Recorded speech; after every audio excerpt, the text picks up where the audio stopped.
Livro de Êxodo, o segundo livro de Moisés, né? Atribui-se aí a autoria a Moisés, ok? Segundo livro escrito por Moisés, e aí mais ou menos 1410 a 1450 antes de Cristo, né? Ou 1450 a 1410 antes de Cristo, é a autoria desse livro, então, atribuída também a Moisés. Pois bem, o livro de Êxodo, então, ele é uma continuação de Gênesis, né? Gênesis finaliza aí com o povo de Israel, a história dos patriarcas ali no Egito. E nós vimos o cenário, então, em que José estava ali e acolheu agora a sua família. Deus envia José para o Egito antes da sua família, pois teria uma grande fome na terra. E depois, então, toda a família de José é recebida e desfruta ali, então, um tempo de restituição, um tempo de bênção, né, na vida de toda a família de Jacó, os seus irmãos. José está lá, restaura, restitui e a família ali fica na terra do Egito. Pois bem, mas a partir da morte de José, como eu falei para você, Jacó morreu, depois José morreu e trocava-se então, e mudando os faraós, né? E em determinado momento, então, os faraós não têm mais vínculo e nem apreço pela família e a geração e a descendência de José. Por conta disso, essa relação ter se distanciado, isso começou então, os hebreus começaram a ser vistos como um problema dentro do Egito, porque eles se multiplicavam. E é isso que descreve aqui no livro, no início do livro do Êxodo, né? Até aqui, né, quando nós lemos Gênesis, nós vimos uma experiência individual, né, Deus falando com homens de forma individual. É isso que a gente viu. Deus falando com Abraão, Deus falando com Noé, Deus falando com Adão, né? Então, todas as figuras muito personalizadas, muito personalistas, né? Então, Deus falava com o homem diretamente. A partir de agora, a partir de Êxodo, Deus vai falar com o povo. Então, agora Deus estabelece um povo e agora as direções, os direcionamentos, tudo se dá de forma coletiva. Lembra que nós falamos a respeito do chamado de Abraão, e esse chamado também apresenta um chamado para a nossa vida, tipifica, sinaliza um chamado à nossa vida. Recebemos um chamado, e aí temos experiências, experiência de Abraão, experiência de Isaac, experiência de Jacó, de transformação. Lembre-se disso? Pois bem, toda essa experiência com Deus Pai, com o Filho, que é Cristo, e com o Espírito Santo, vai resultar em nós vivermos, isso vai nos moldar para nós vivermos uma vida coletiva, é a vida da igreja. Êxodo agora passa a ser uma orientação de como Deus trata conosco de forma coletiva. Então, sabe de uma coisa, nós fomos chamados por Deus. O Abraão, o Pai se revelou, enviou o Filho que nos deu essa promessa pela graça, mediante a fé, que Abraão creu e isso lhe foi imputado como justiça, né? Então, a experiência do Pai, a experiência do Filho. E aí, somos tratados pelo Espírito Santo para quê? Para vivermos de forma coletiva. É isso aqui. A vida cristã é isso aqui. Experiência com o Pai, experiência com o Filho, tratados pelo Espírito Santo para nós aprendermos a ser família de Deus. Êxodo vai relatar agora a vontade de Deus para com todo um povo. Deus agora relacionando com o povo que ele sempre desejou. Não faz sentido, não é pleno. Alguém que é alcançado por Deus, conhece Cristo, mas não se permite ser tratado para viver de forma coletiva. Nós só atingiremos a plenitude da vontade de Deus se a nossa vida for coletiva. Se tudo virá o quê? Igreja. Igreja não é lugar para fazer devotos. Igreja é o lugar de pessoas que são transformadas na sua mente, são moldadas no seu caráter, são renovadas no seu espírito, são justificadas por meio da sua fé, que configuram agora família de Deus. E o desejo de Deus é que essas relações, essas pessoas agora expressem quem Ele é, a vida em comunidade. A igreja, um GC, a igreja é para revelarmos o coração de Deus. Um Deus que se doa em favor de outros. Um Deus que abre mão do seu interesse em favor de outros. Um Deus que abre mão do seu lugar de glória e doa-se em favor de outros. Um Deus que nos inspira a abrir mão de nós mesmos, de não buscarmos somente os nossos próprios interesses, mas vivermos em favor de outros. Ganharmos outros. E é interessante, né? Porque às vezes a gente diz assim, não, beleza, eu tô aqui, se alguém quiser me perguntar algum dia, eu até prego o evangelho, mas eu não vou sair aqui e tal, e não preciso fazer nada para ganhar alguém. Pois é, mas se fosse assim, Jesus não precisava ter vindo à Terra, nós não estávamos salvos. É sair do seu lugar de conforto em favor de gerar filhos e tratá-los como família de Deus. Esse é o Evangelho.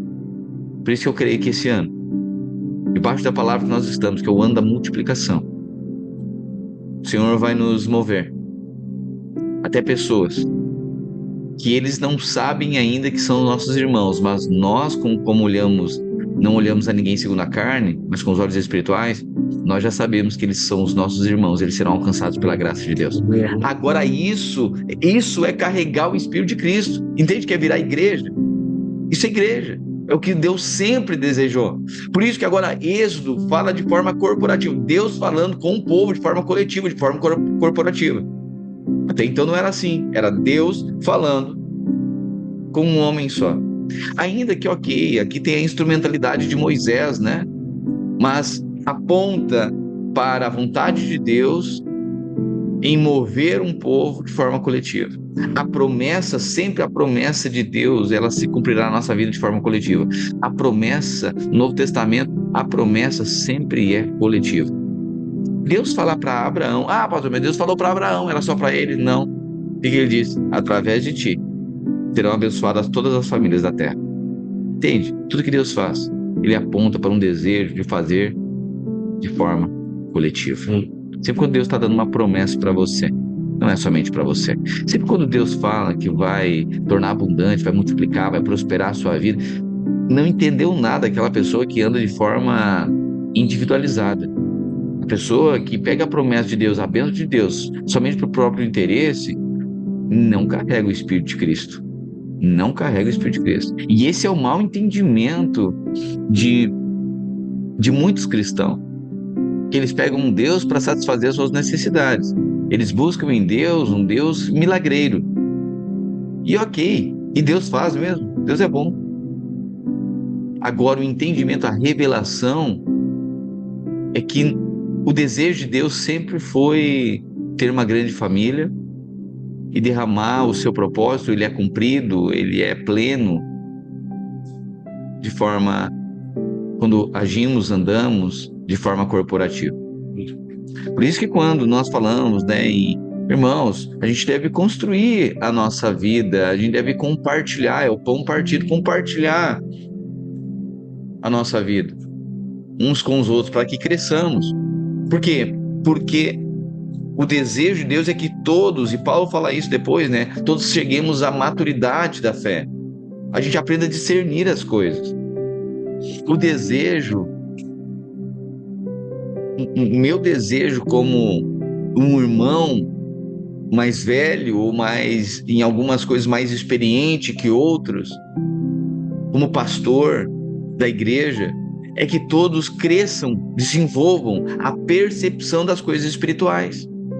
Não é somente fazer um monte de devoto, um monte de prosélito, que olha para nossa igreja, nossa, que igreja poderosa, que igreja grande, que igreja isso, aquilo, aquele outro. E esse ano nós vamos crescer muito. Eu peço que os irmãos entendam, assim, que o Espírito Santo abra os olhos do entendimento de todos nós, que nós desejamos o crescimento, nós vamos multiplicar, nós vamos crescer, nós vamos avançar. Eu desejo uma igreja grande, mas de filhos maduros. E não somente devotos de uma religião que buscam a instrumentalidade sempre de um pastor. No início a gente precisa disso, né? Mas o meu compromisso é ensinar você a ler a palavra de Deus. Tá vendo o que eu estou fazendo aqui? Eu posso ler a palavra de Deus. E cada quarta-feira vim aqui e pregar a palavra para você sem o compromisso de desejar que você cresça também em fé, ao ponto de ouvir o Espírito Santo, ao ponto que você também chegue à maturidade de Cristo. Eu acho uma falta de compromisso de muitos líderes cristãos quando não desejam que a igreja cresça, de forma em que cada um cresça espiritualmente. Então desejo que a instituição cresça, mas não o crescimento da maturidade de alguém. É a mesma coisa que eu dizer, eu quero que meu filho cresça. Ok, ele tem 20 anos agora, mas ele não consegue segurar no garfo ainda. Ele não consegue ainda vestir a sua própria roupa. Ele cresceu. Nossa, que bom, né? Teu filho tá grande. Mas assim, ele não amadureceu em nada. Você percebe? E isso vai contra todo desejo de tornar somente um nome célebre, né? Isso aqui é contra nós desejarmos ser igreja dessa forma. Eu tenho o compromisso com você nesse sentido, está denunciando uma coisa. Isso aqui nós não somos uma comunidade que nós vamos tornar um homem célebre, um nome célebre, um pastorzão poderoso, um cara. Não. Sabe que no Novo Testamento, sabe o que é? A igreja. A igreja, a força está na igreja, a igreja dos irmãos. É que cada um discerne. Sabe o que eu acho lindo? Em cada GC, cada irmão tenha aguçado a sua maturidade espiritual para discernir coisas espirituais. Você tomar decisões. Por isso que não é tudo... É muito tênue isso, né? Porque em algum momento pode ser o seguinte: ah, verdade, então aqui, ó, Deus falou comigo. Não é de forma independente, é de forma construída. A gente constrói. Porque tem que construir, tudo que tem que construir. Sei lá, coloca o nome que você quiser, mas na verdade é compartilhar. Mas por que compartilhar? Sim, porque é a vida em comunidade, ou cada um toma as decisões do jeito que quer.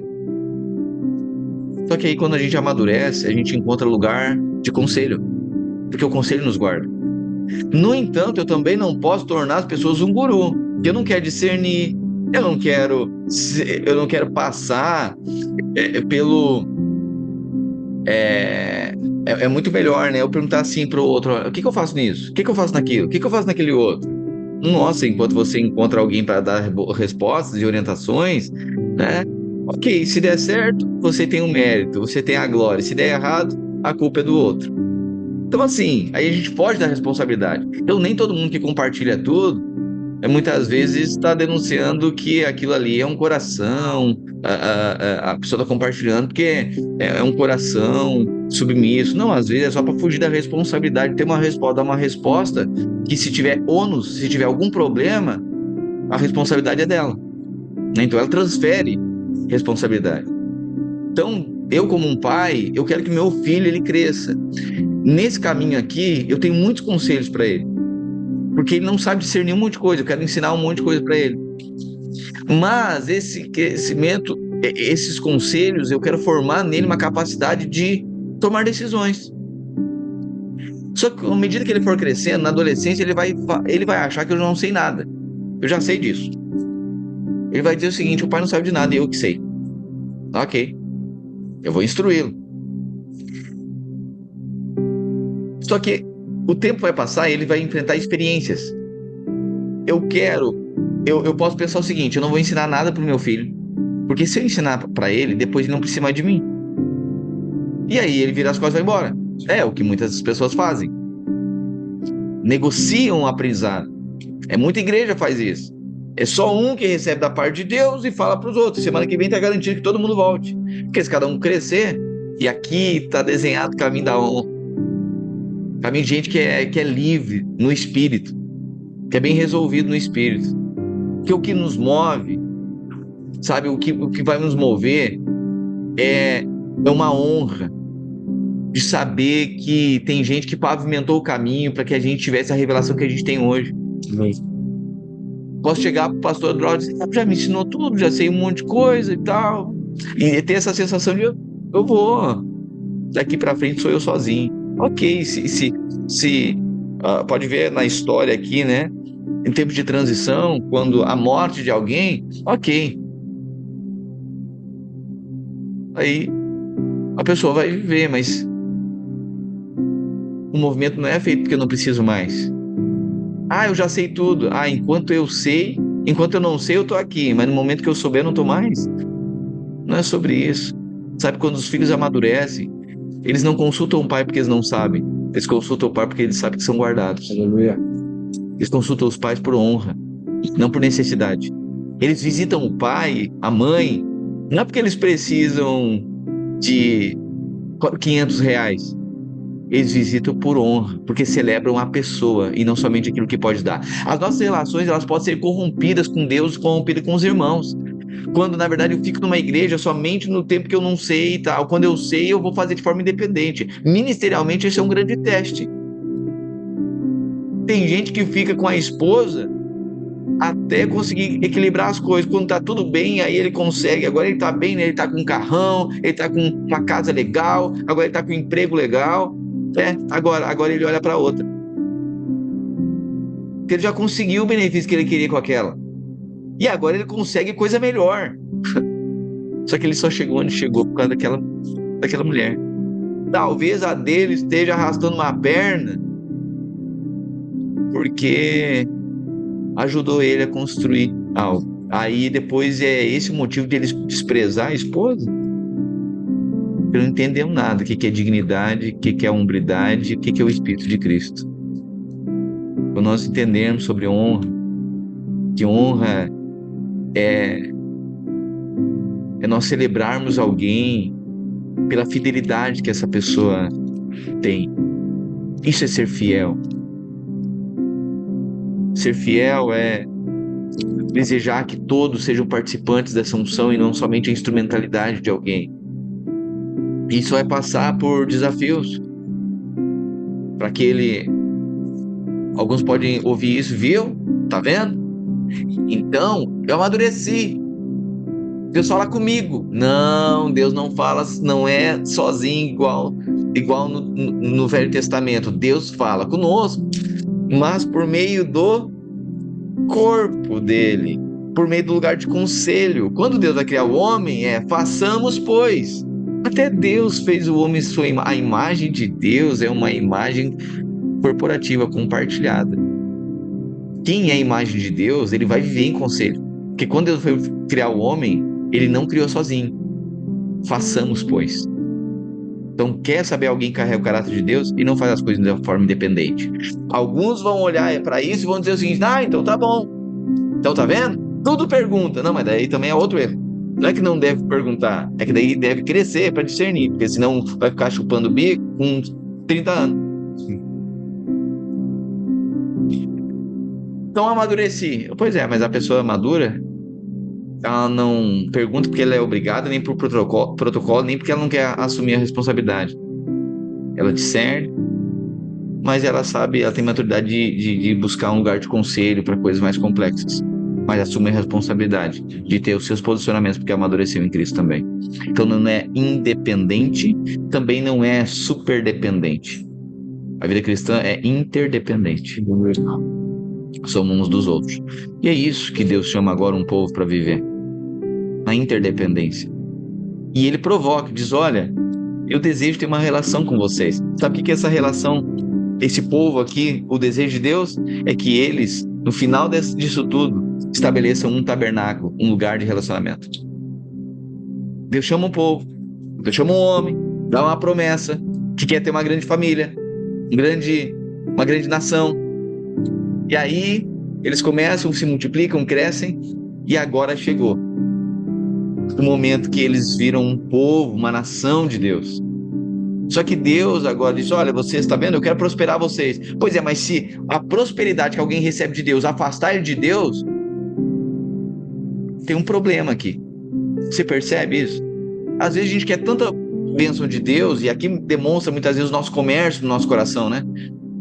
Eu vivo com Deus pedindo bênçãos para Ele, porque eu quero crescer, porque Ele promessa, né? Aleluia. Aí quando eu cresço, eu uso só para mim, eu não uso para o propósito dele, que é expressar quem Ele é, que é alcançar o meu irmão, que é edificar a sua casa, que é investir no tabernáculo. Você percebe isso? A pessoa não entendeu nada, não carrega. Ele conhece, não, porque eu sou de Abraão, porque eu sou de Isaac. Mas você não é um Jacó que virou Israel, não. Porque não foi transformado. Nem entende qual é o propósito pleno de Deus. Por isso que toda pessoa madura na fé, ele vive uma vida em comunidade. Toda pessoa, quer saber quando uma pessoa é madura? Quanto mais vida compartilhada com pessoas em torno do propósito de Deus ela vive, é porque ela é madura na fé. Quanto mais isolada e longe de pessoas espirituais, maduras na fé, isso demonstra a imaturidade espiritual dela. Toda pessoa espiritual, ela vive uma vida em comunidade. Ela deseja isso. Quanto mais dependente for, a pessoa diz: não, mas por que tem que perguntar? Não tem que perguntar. É igual um filho, né? E a filha pergunta: por que tem que perguntar pro pai e pra mãe? Aí, filho, se tu tomar uma decisão no dia sem perguntar, tu morre. Por conta disso. Mas parece que é obrigado. Quando é criança é isso mesmo. Aí quando crescer um pouquinho mais, aí tu vai atingir os níveis de liberdade, né? Essa liberdade assistida. E aí quando for muito maduro, tu vai perguntar: não é porque tu é obrigado, é porque tu sabe que isso te guarda. É muito tênue, né? Entre ter um ambiente que parece controle ou parece cuidado. Na sua casa tem controle ou tem zelo? Na sua casa aí tem controle ou tem zelo? Como é que é o controle? Não posso fazer nada, o filho pode dizer. Se eu perguntar pro filho, a casa tem controle. Se perguntar pro pai, a casa tem zelo. Interessante, né? E se tiver olhos maus, você olha: nossa, como que tu controla teus filhos? Né? O outro pode achar que é zelo. Não pode estar nem no limite da criança não ter uma possibilidade de nada, né? De definir nada. Pode ter, mas dentro do nível, do lugar, da capacidade que ela tem de decidir. Ela já pode decidir. Tua filha não define nada? Claro que define. Ela define qual boneca ela quer brincar. Ela define se ela quer brincar de quebra-cabeça, se ela quer brincar de boneca, se ela quiser brincar, sei lá, ela decide ali. Pode decidir. Mas hoje ela não está na capacidade de decidir o que ela quer comer ainda. Porque senão ela se torna um diabética bem rápido. Porque ela vai querer comer doce o tempo inteiro. E aí é um controle ou é um zelo? Deus chama um povo e depois ele vai dar uma lei para esse povo, dizendo: é para guardar vocês, para que vocês aprendam a viver em comunidade. Olha só, porque agora tem lei, e que coisa, mas que tanto limite, que não pode isso, não pode aquilo, não pode aquele outro, não pode aquele outro. Porque agora é família. E a pior coisa não é ter o limite da repreensão da vida em comunidade. A pior coisa é a liberdade da solidão. Na solidão, pode fazer o que quiser. Pode fazer o que você quiser. Mas você se sente mais escravo do que nunca. O limite nos guarda. Quando a gente aprende a ser família e filho, a gente sabe que o limite nos guarda. Bem-aventurado é você. Tem pessoas que guardam a sua vida. Perguntam: onde é que você tá? Vem pra cá. Tá precisando de alguma coisa? Não tá? Mas também a gente não pode fugir da nossa responsabilidade de nós crescermos e não podemos tornar os outros obrigados, né? São obrigados a cuidar. Tá vendo? Aqui, uma vida em comunidade, mas olha só, porque eu precisei, ninguém me ajudou. Mas ninguém é obrigado mesmo. E tem coisas que são desafios seus. Tem que crescer em Deus. É assim mesmo. São decisões pessoais. Porque senão sempre tem. Aí não precisa nem de Deus mais, né? Ainda que ele vai se revelar por meio do corpo. Mas todo corpo precisa apontar, né? Para. Todo corpo precisa. Todos os membros precisam apontar para que essa pessoa cresça, discirna em maturidade, tem maturidade e discirna a vontade de Deus. Ok? Não é tirar o livre-arbítrio, mas é aprender, amadurecer para ter sensibilidade do Espírito. Amém. Bem-vindos ao livro de Êxodo. Bem-vindos ao livro da vida em comunidade. Até então, Deus havia falado de forma individualizada. Com Abraão, Isaac, Jacó, mas a experiência de Êxodo é a experiência do coletivo. E se tem bênção de forma individualizada, tem muito mais de forma coletiva. Sempre foi assim. Sempre foi assim. Se tem bênção de forma individualizada, sempre tem. É muito maior a de forma coletiva. Até que a própria palavra de Deus diz, né, que é melhor é melhor dois do que um. Tá? Você vai ver que casais, pessoas que casam, eles prosperam muito. O potencial de multiplicação aumenta muito. Mas se o casal separa, a vida individualista, que parece que a pessoa vai crescer como nunca antes, na verdade ela definha. Todo casal que separa, pode ser, começou o prejuízo, começa a diminuir. Porque esse é um princípio espiritual. Todo procedimento coletivo, corporativo, isso vivido em Deus, existe uma promessa de multiplicação. Então, o potencial de multiplicar, as bênçãos multiplicadas. Se a gente tem uma bênção sozinho, eu tenho uma bênção porque Deus me ama e eu sei que Jesus me salvou e eu quero ser igreja sozinho. Não, ok, você tem uma bênção de Deus, você foi salvo. Mas a bênção coletiva da vida da igreja, ela vai te levar a revelações muito maiores do que tu teria sozinho. Vai te levar a caminhos de multiplicação muito maiores que tu alcançaria sozinho. Amém. O livro de Êxodo está apontando para o propósito de Deus coletivo agora com o povo. Isso aponta para a vida da igreja. E ela começa o livro de Êxodo. Então, retrata aqui o momento que eles saem do Egito. Tá, mas peraí, eles não estão no Egito, pastor? Tá no Egito. Da morte de José até a libertação por Moisés foram 430 anos. Então aquele povo ficou ali no Egito. Morreu José, morreu Jacó, morreu José. Eles passaram ali. E em algum momento, o faraó escravizou aquele povo. Eles estavam ali, eles cresceram muito. Ok? E é isso que o livro relata. Vai relatar essa saída, êxodo significa saída. É a saída do Egito. Então eles ingressaram no Egito por meio de José. Morreu José, morreu Jacó, morreu José. Passaram 430 anos, eles ficaram escravos lá por faraó. E Deus vai levantar um homem que se chama Moisés para tirar eles do Egito e levar de volta para a terra prometida. É isso que está descrito, relatado no livro de Êxodo. E diz assim: são estes os nomes dos filhos de Israel. São estes os nomes dos filhos de Israel. Sabe que no hebraico, o livro de Êxodo, o significado, o nome do livro é Estes são os nomes. Lembra que eu falei que no hebraico normalmente começa com a primeira frase? O livro normalmente no hebraico se chama, a primeira frase do livro é o nome do livro. E Êxodo começa então falando, né? Estes são os nomes dos filhos de Israel.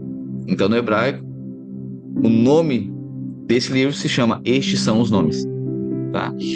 Só que pela Septuaginta, né, a construção bíblica, né, e atribuiu-se então ao tema central do livro. O nome é dado pelo tema central do livro. E o tema central do livro de Êxodo é a saída do Egito. Então, por isso, Êxodo. Ok? Pois bem, são estes os nomes dos filhos de Israel que entraram com Jacó no Egito. Cada um entrou com sua família. Está falando do momento que entraram, quando estavam chegando diante de José. Ok? Quem são? As tribos. Aqui, os filhos de Jacó: Ruben, Simeão, Levi e Judá. Isacar, Zebulon e Benjamim, Dan, Naftali, Gade e Asser. Todas as pessoas, pois, que descenderam de Jacó foram 70. José, porém, estava no Egito.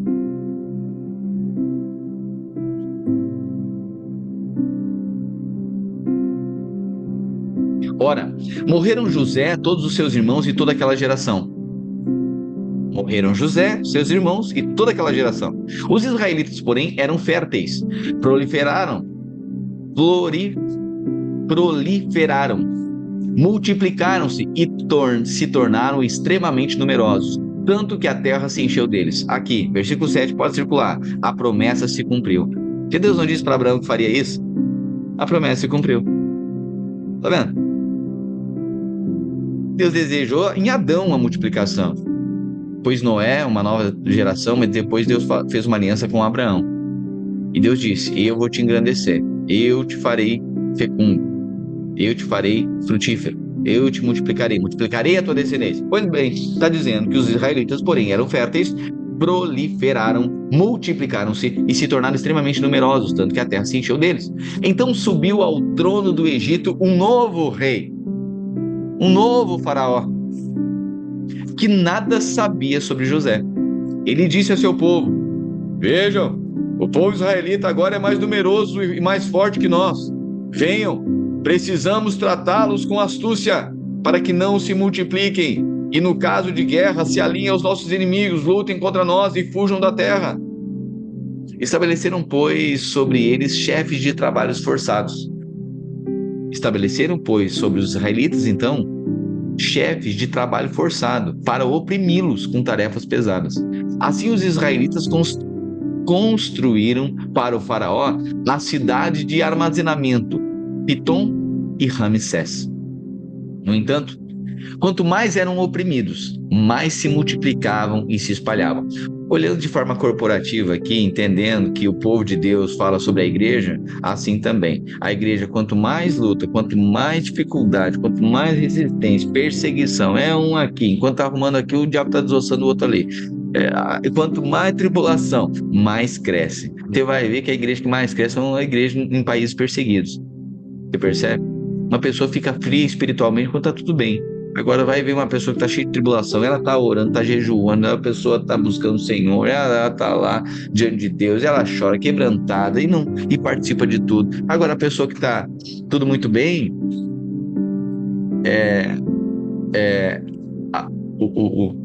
a possibilidade, né, a probabilidade de cair aí numa liturgia empobrecida, né, de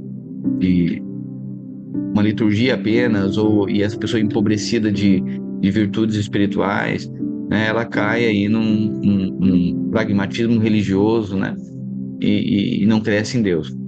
No entanto, quanto mais eram oprimidos, mais se multiplicavam e se espalhavam. Por isso, os egípcios passaram a temer os israelitas e os sujeitaram a cruel escravidão. É mais ou menos o que acontece politicamente em algumas nações como a nossa, né? Os cristãos têm crescido e aí se percebe se eles são um povo muito grande. Se eles se resolverem decidir um rumo da nossa nação, isso vai ser um problema. Por isso que aí o Egito, né? O mundo traça estratégias para escravizar os cristãos. Esse plano está em ação faz muito tempo, né? E está renovado esses últimos anos agora, né? E está apontando para um cenário bem desafiador. Esse ano é um ano de eleições, né? A gente deve prestar atenção nisso, porque exige um projeto muito claro de opressão, de restrição de limitação à igreja, ao povo de Deus, ao povo hebreu, ao povo judeu, aos cristãos, a nós, a igreja. Sujeitaram a cruel escravidão. Tornaram-lhes a vida amarga, impondo-lhes a árdua tarefa de preparar a argamassa com o barro, fazer tijolos e executar todo tipo de trabalho agrícola. Em todo esse trabalho forçado, os egípcios os sujeitavam à cruel escravidão. O rei do Egito, Faraó, ordenou as parteiras das hebreias que se chamavam Sifrá e Puá. Preste atenção nesse contexto aqui. Faraó ordenou as parteiras hebreias que se chamavam Sifrá e Puá. Quando vocês ajudarem as hebreias a dar à luz, observem o local de apoio do parto. Se for menino, matem-no. Se for menina, deixem-na viver. Você percebe, que até hoje a proporção de mulheres no mundo e de homens, de mulheres é maior, Pastor, por quê? Por que é desequilibrado desse jeito? Tudo era para Satanás. Sabia que a profecia que fora anunciada no Éden é que por meio do descendente viria o julgamento. Seria o descendente. Então, Satanás o tempo inteiro tem planos para ferir todo aquele que carrega a imagem de autoridade do Pai. O descendente, que era Cristo.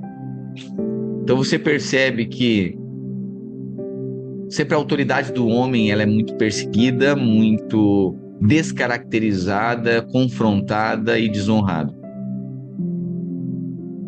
Se for menino, matem-no. É isso que Faraó disse para as hebreias. Pega do povo hebreu, menino. Por quê? É a capacidade reprodutiva, Então, quer acabar com o povo, tira os homens.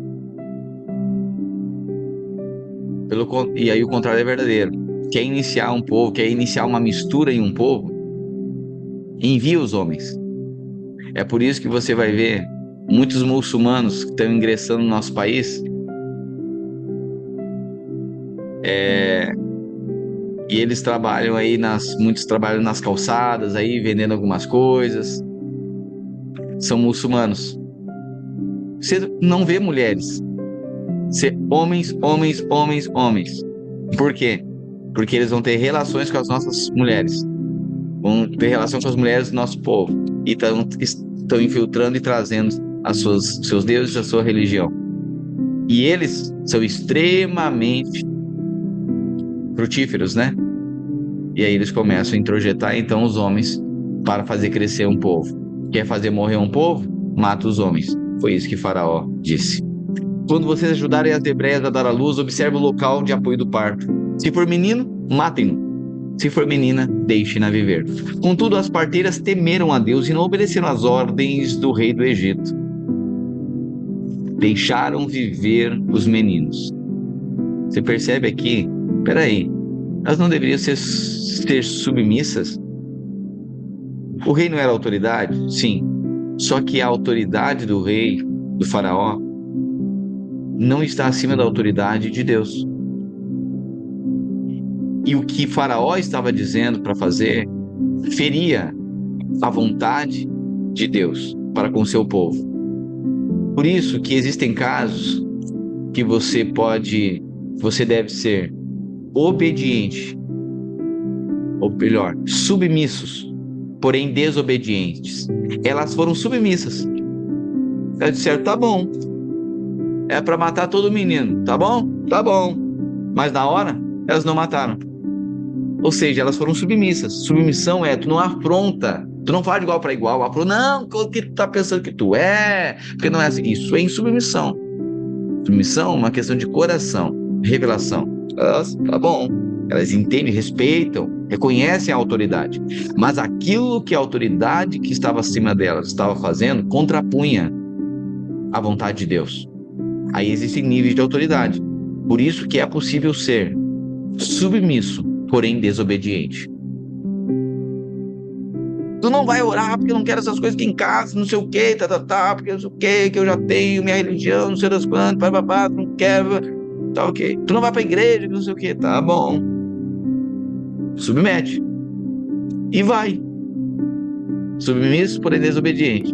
Por quê? Porque a palavra de Deus manda congregar. Você percebe? Tudo precisa ter o espírito certo. E outra coisa, sempre tem teologia para aquilo que a gente quer discordar também. Então tem que buscar o espírito certo da coisa. Mas é outra pregação. Vamos ler aqui, porque senão. Aleluia. Então o rei do Egito convocou as parteiras e perguntou: Por que vocês fizeram isso? Por que deixaram viver os meninos?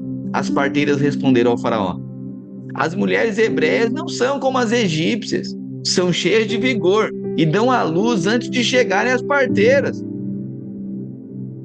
Deus foi bondoso com as parteiras e o povo se multiplicava. Tá vendo aqui? Deus foi bondoso com as parteiras, mas elas não desobedeceram o faraó? Desobedeceram. Mas por que não obedeceram ao faraó? Porque se submetiam e obedeciam ao Senhor. E sabe que todo aquele que se posiciona, ainda que tenha um faraó dizendo que não, todo aquele que se posiciona a honrar a vontade de Deus, cumprir a vontade de Deus, Deus derrama bênçãos. E aqui se cumpre uma profecia também. Deus havia dito para Abraão: Abraão, eu abençoarei aqueles que te abençoarem. Elas foram abençoadas, porque elas abençoaram o povo de Deus. Abençoarei aqueles que te abençoarem. Deus foi bondoso com as parteiras, e o povo se multiplicava, tornando-se muito numeroso. Visto que as parteiras temeram a Deus, ele lhes concedeu que tivessem suas próprias famílias.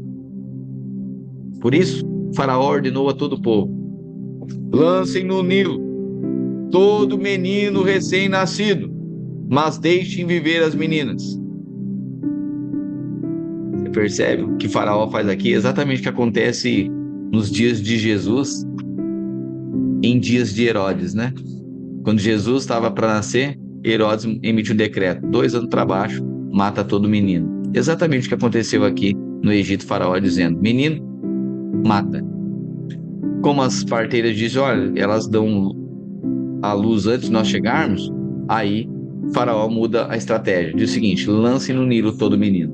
Ou seja, deixe lá para morrer, né?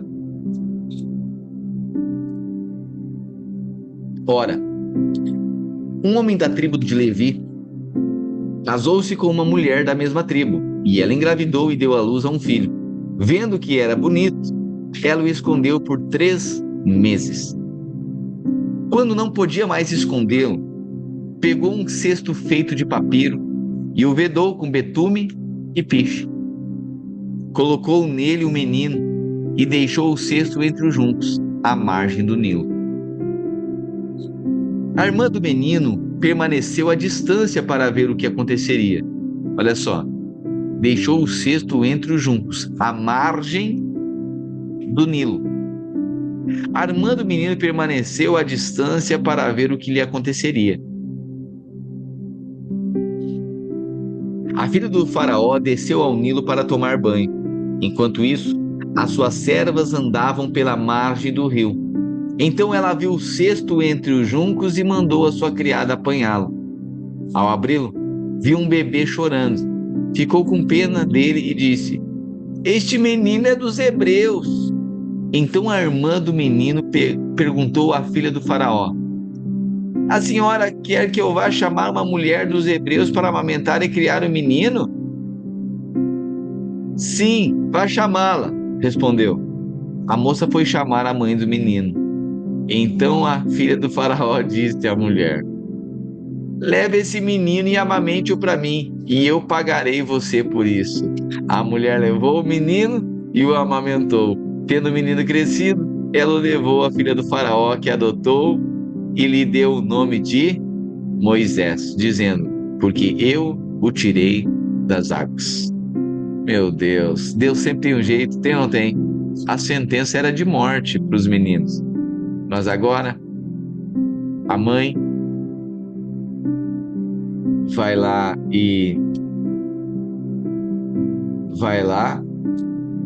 coloca o cesto junto aos juncos,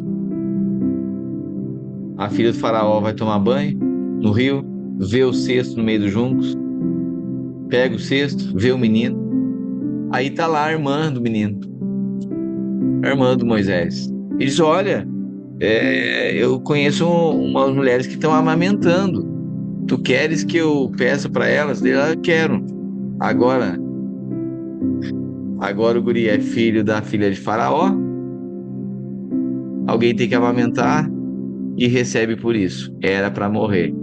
Mas Deus sempre tem uma maneira de abençoar. Mesmo que a sentença seja de morte, Deus sempre tem um escape, uma saída para nos abençoar. Percebe isso? Certo dia, olha agora, Moisés, ele cresce agora como filho da filha de Faraó. Você acha que ele era bem estudado? Você acha que ele era bem instruído? Ele é instruído no Egito. Ele é filho da filha de Faraó, foi adotado. Pois bem, certo dia, ele cresce, né, desenvolve. Certo dia, Moisés, já adulto, foi ao lugar onde estavam os irmãos hebreus. Então Moisés foi aonde estavam os seus irmãos hebreus e observou o trabalho pesado que realizavam. Viu também um egípcio espancando um dos seus irmãos hebreus. Então Moisés sabe que ele é hebreu, mas ele agora é criado no Egito. Ele é como um egípcio, ninguém sabe disso. Só que ele vê um egípcio espancando um hebreu. Depois de olhar para todos os lados e não ver ninguém, matou o egípcio. Ele vai lá, sendo ele aparentemente egípcio, né, mas era hebreu, ele se dói por um irmão hebreu. Só que assim, era um crime hediondo. Um egípcio matar outro egípcio. Não poderia acontecer. Isso é pena de morte. Ainda mais se fosse hebreu, né? Pois bem, ele vai lá, defende um hebreu e mata um egípcio. No dia seguinte, depois de olhar para todos os lados e não ver ninguém, matou o egípcio e o escondeu na areia. No dia seguinte, saiu e viu 2 hebreus brigando. Agora não é um egípcio e um hebreu, agora são 2 hebreus. Então perguntou ao agressor: por que você está espancando seu companheiro? Aí o rapaz responde: quem o nomeou juiz e líder sobre nós? Quer matar-me como matou o egípcio? Moisés teve medo e pensou: com certeza o que fiz já foi descoberto. Quando o faraó soube disso, procurou matar Moisés, tá vendo? Quando o faraó soube disso, procurou matar Moisés. Mas este fugiu do faraó e foi morar na terra de Midian. Ou seja, Moisés aqui vive 40 anos na casa de faraó. Mas após esse episódio ele teve que fugir. Agora ele vai viver com o seu povo. Moisés procurou matar Moisés, mas ele fugiu do faraó e foi morar na terra de Midian. Ali se assentou à beira de um poço. Ora, o sacerdote de Midian tinha 7 filhas. 7 filhas. Elas foram tirar água para encher os bebedouros e dar de beber ao rebanho do seu pai. Alguns pastores se aproximavam e as expulsaram dali. Moisés, porém, se levantou e veio em auxílio delas e deu água ao rebanho. Quando as moças voltaram a Reuel, o seu pai, este lhes perguntou: por que vocês voltaram tão cedo hoje? Elas responderam: um egípcio nos salvou dos pastores. Além disso, tirou toda a água necessária para nós e deu de beber ao rebanho. O pai delas perguntou: onde ele está? Por que o deixaram lá? Convidem-no para comer conosco. Moisés aceitou morar na casa daquele homem, e este lhe deu por mulher a sua filha Zípora. Ela deu à luz o menino. Zípora, primeira mulher de Moisés, deu à luz o menino, a quem Moisés lhe deu o nome de Gerson, pois disse: sou imigrante em terra estrangeira. Muito tempo depois morreu o rei do Egito. Os israelitas gemiam e clamavam por causa da escravidão, e o seu grito de socorro subiu até Deus. Deus ouviu o gemido deles e lembrou-se da aliança que fizera com Abraão, Isaque e Jacó. Deus olhou para os israelitas e preocupou-se com eles. Deus sempre vê, né? E Deus sempre ouve também. Deus ouviu o clamor dos israelitas. Não há escravidão, não há opressão, perseguição, não há dor, não há tempo, né, de dor, de dificuldade que dure para sempre. Deus sempre ouve as suas orações. Deus ouviu a oração do povo. Subiu até o Senhor e ele lembrou da aliança que fez com Abraão, com Isaac e com Jacó. Pois bem, Moisés pastoreava o rebanho do sogro Jetro, que era sacerdote de Midian. Um dia levou o rebanho para o outro lado do deserto e chegou a Horebe, o monte de Deus. Olha a experiência aqui. Agora, Deus vai falar com Moisés agora, certo? Ele levou o rebanho, Moisés levou o rebanho para o outro lado do deserto e chegou a um monte chamado Horebe, um monte de Deus. Ali o anjo do Senhor lhe apareceu em uma chama de fogo que saía do meio de uma sarça, ou seja, de um arbusto, de uma pequena árvore. Moisés viu que, embora a sarça estivesse em chamas, não era consumida pelo fogo. Moisés então pensou: vou me aproximar para ver essa coisa impressionante. Por que a sarça não se queima? Isso aponta para o chamado, né, de Deus. Você é chamado para uma obra, você é chamado para um propósito, mas você percebe que é a graça de Deus que faz isso, não te destrói, tá? Isso não te mata. É o próprio Deus que, pela sua graça, realiza a obra.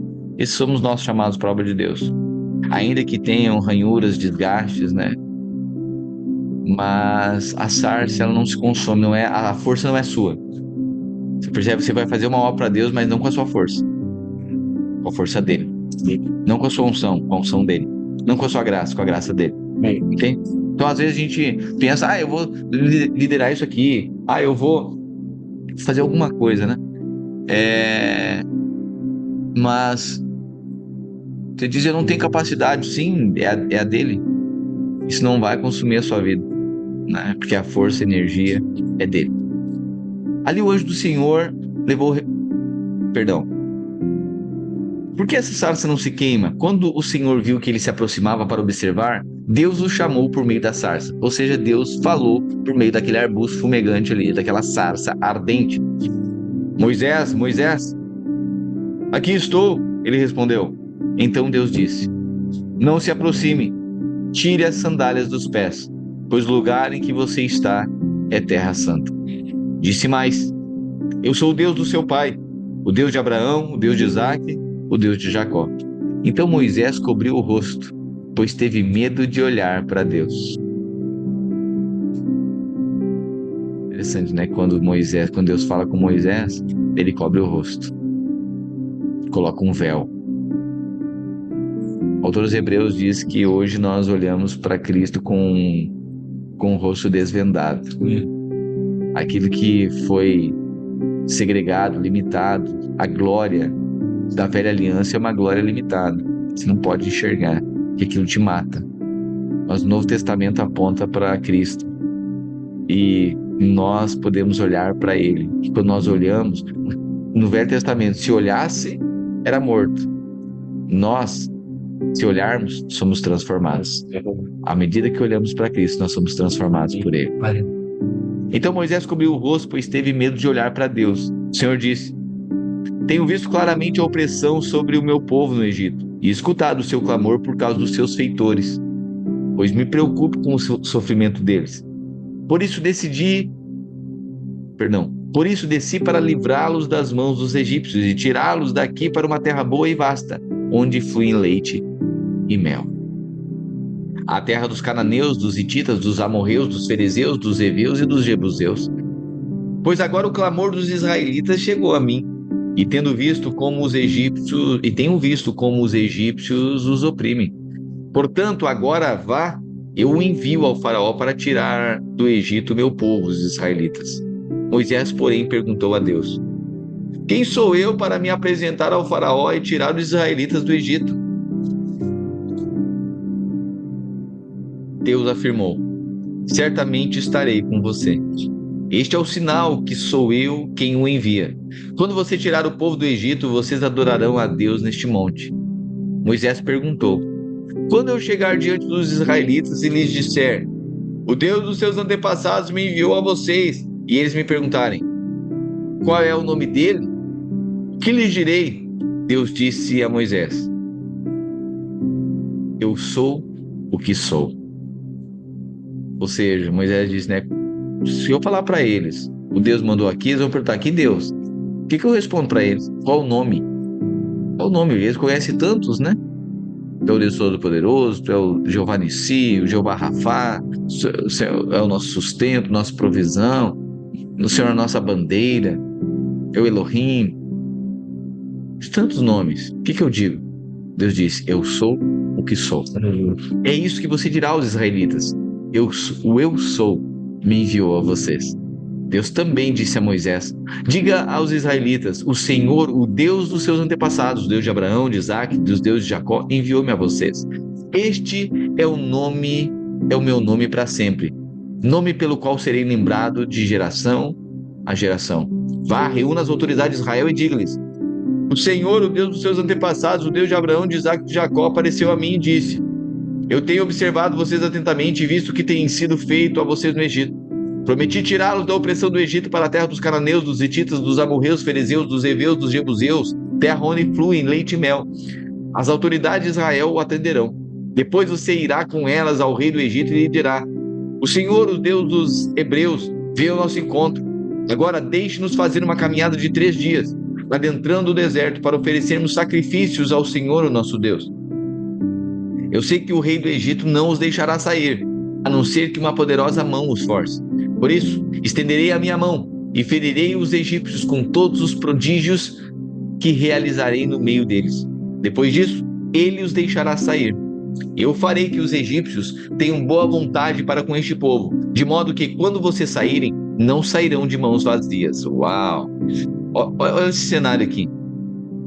Deus dizendo: eu farei que os egípcios tenham boa vontade para com este povo, de modo que, quando vocês saírem, não sairão de mãos vazias. Eles não haviam sido explorados durante 430 anos? Sim. Escravizados, trabalhados para Faraó? Sim. Sabe, mas todos aqueles que servem ao Senhor, todos aqueles que são povo de Deus, ainda que esse mundo caído, essa tirania de faraônica do mundo, que é Satanás, né? O mundo é o Egito, Satanás, Faraó tipifica, aponta para Satanás, né? E você vai ver que a equação contra o povo de Deus no mundo, sempre o povo perdendo, parece muito tempo, né? Sua família é roubada, você tenta fazer pelo certo, parece que está sendo roubado durante muito tempo, mas não há noite que dure para sempre. Não há choro que dure para sempre. E Deus diz para ele: eu sei que você for explorado durante muito tempo, mas no momento que eu tirar você do Egito, eu vou fazer o acerto de contas. O acerto de contas vem. Era isso que Deus estava falando. Todas as israelitas pedirão às suas vizinhas e às suas mulheres, e as mulheres que viverem na casa dessas vizinhas, objetos de prata, de ouro e roupas, que vocês porão nos seus filhos e nas suas filhas. Assim vocês despojarão os egípcios. Deus diz: na hora que eu retirar vocês daí, todo o pagamento de 430 anos, Deus disse: eu vou dar no momento que eu libertar vocês. Sabe o que Deus tinha sinalizado? O tempo da restituição. Tem tempo que Deus define: eu vou restituir tudo que vocês trabalharam durante 430 anos, eu vou restituir numa vez só. Vocês vão sair com o Emporio Armani, o jacarezinho na camiseta, vocês vão sair com o Rolex, com os ouros do Egito. Vocês vão despojar os seus inimigos. Deus sempre tem uma maneira de fazer, de restaurar e restituir. Sabe que a vida com Deus se trata de restauração, né?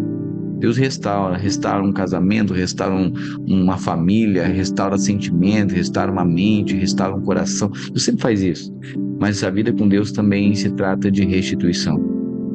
Deus iria restaurar e restituir.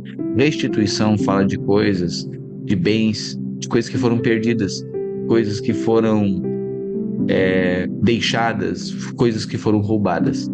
Deus é um Deus de restauração e um Deus de restituição.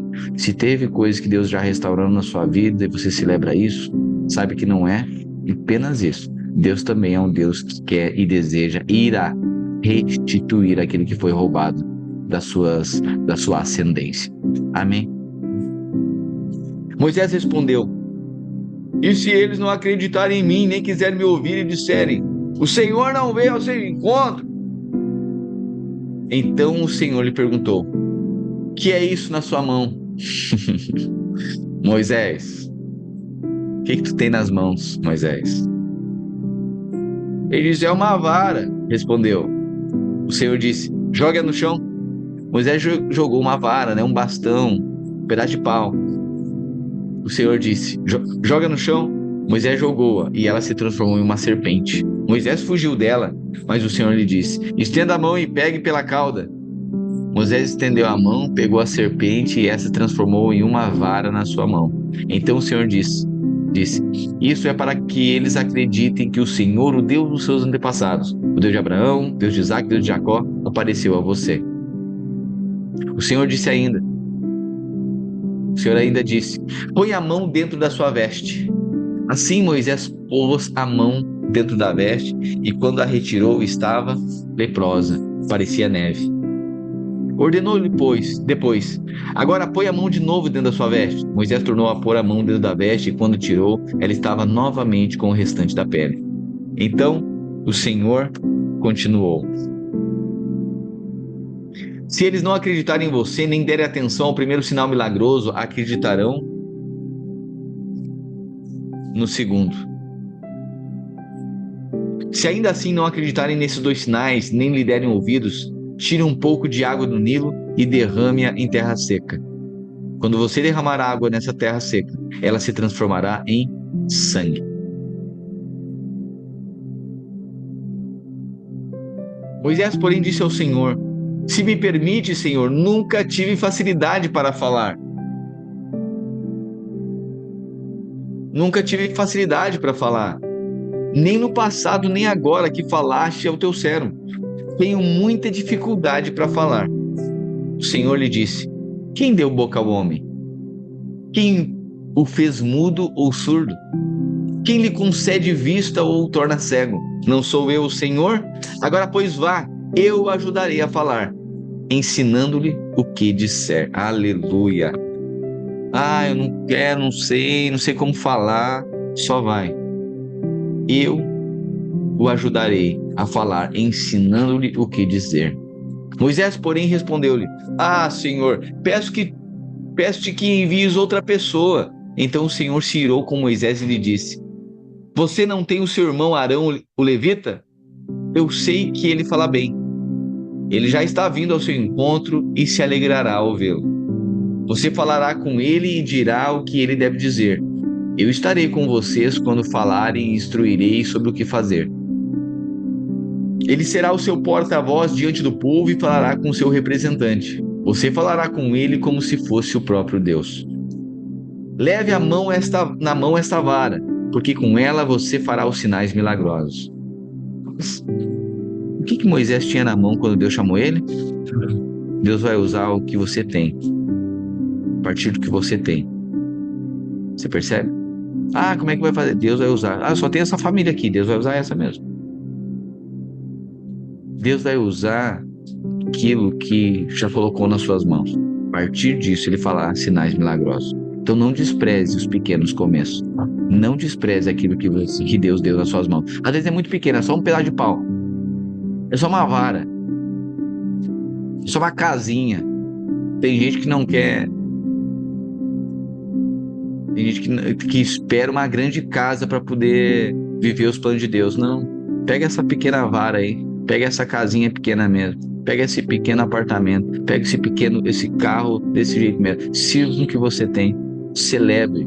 Porque é a partir disso que o Senhor fará coisas milagrosas. Você percebe? É um princípio espiritual. Não despreze os pequenos começos. Moisés voltou a Jetro, seu sogro, e lhe disse: Preciso voltar ao Egito para ver se os meus parentes ainda vivem. Jetro lhe respondeu: vá em paz. Ora, o Senhor tinha dito a Moisés em Midian: volte ao Egito, pois já morreram todos os que procuravam matá-lo. Então Moisés levou a sua mulher e os seus filhos. Você percebe aqui que Moisés é um tipo de Cristo também. Ele teve que voltar, porque tinha gente, ele teve que fugir, né? Tinha gente que queria matá-lo, né?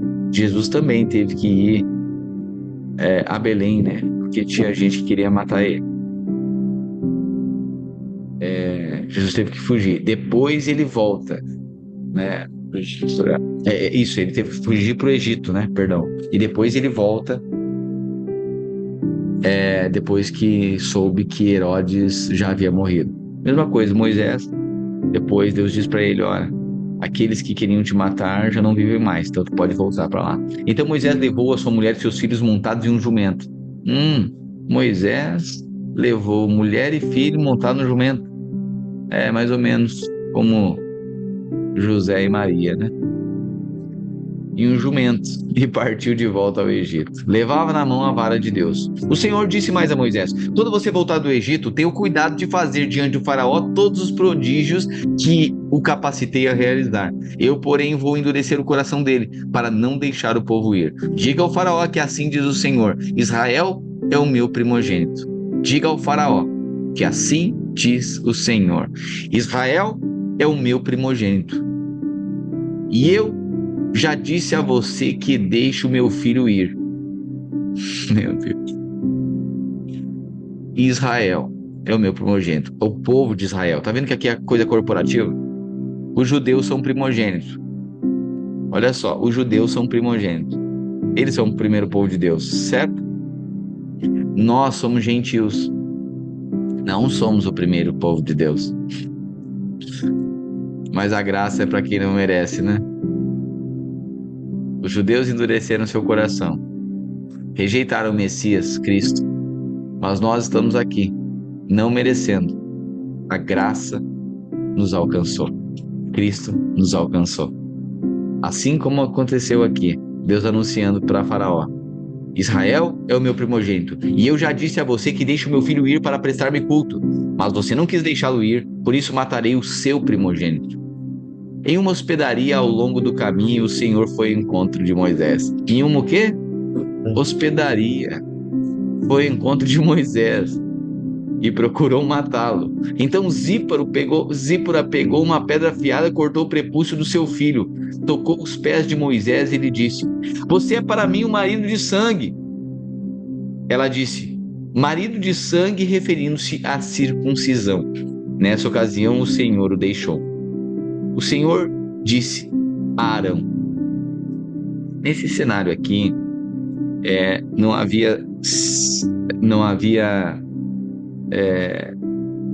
Moisés não havia sido circuncidado, né? Então, assim, era necessário haver uma aliança, senão haveria morte. Por isso que, nessa ocasião, houve então a circuncisão.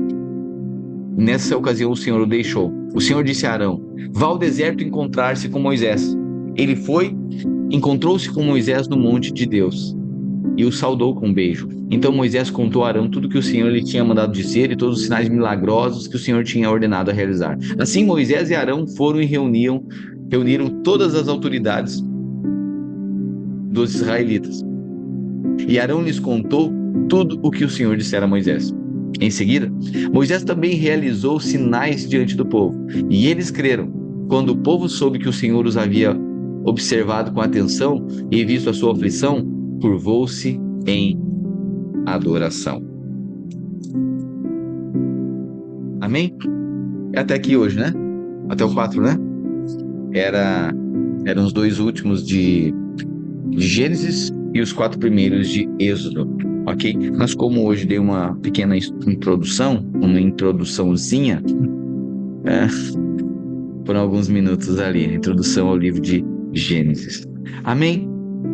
Deus sempre ouve. Deus agora levanta Moisés para tirar o povo do Egito, da opressão, e guiá-los para a terra prometida. Isso está falando de Deus tratando com o povo de forma coletiva. Um Deus que fala agora, por meio de Moisés ainda, né? Mas que tem o seu plano, a sua plenitude, vai se estabelecer de forma coletiva. Isso aponta para a igreja. O povo de Israel está apontando para a igreja. O desejo de Deus é ter uma família, um povo. Então, isso tipifica, mostra, revela o coração de Deus. Então, isso aponta também para a nossa vida. A nossa vida precisa ser vivida em comunidade. Ai, meu Deus, é todo dia na igreja. Não, nós somos a igreja. Nós somos. É o tempo inteiro. Então, não é uma vida dividida, sectarizada, uma vida limitada, uma vida fracionada, um pouco lá, ir à igreja. Não, é ser. É ser. É tudo que nós pensamos, é o tempo inteiro. Isso não é alguém que não toca, né, a realidade no mundo. Sim, nós somos um barco que está no mundo, mas o barco não está, é um barco que está na água, né, no mar, mas o mar não está dentro do barco. Isso somos nós. Estamos aqui, mas nós não somos daqui, né? Nós pensamos nas coisas do alto, assim como o apóstolo Paulo recomenda, né? Pensai nas coisas do alto. Amém? Lembrando, então, encerro aqui o devocional Verbo do Alfa ao Ômega no dia de hoje.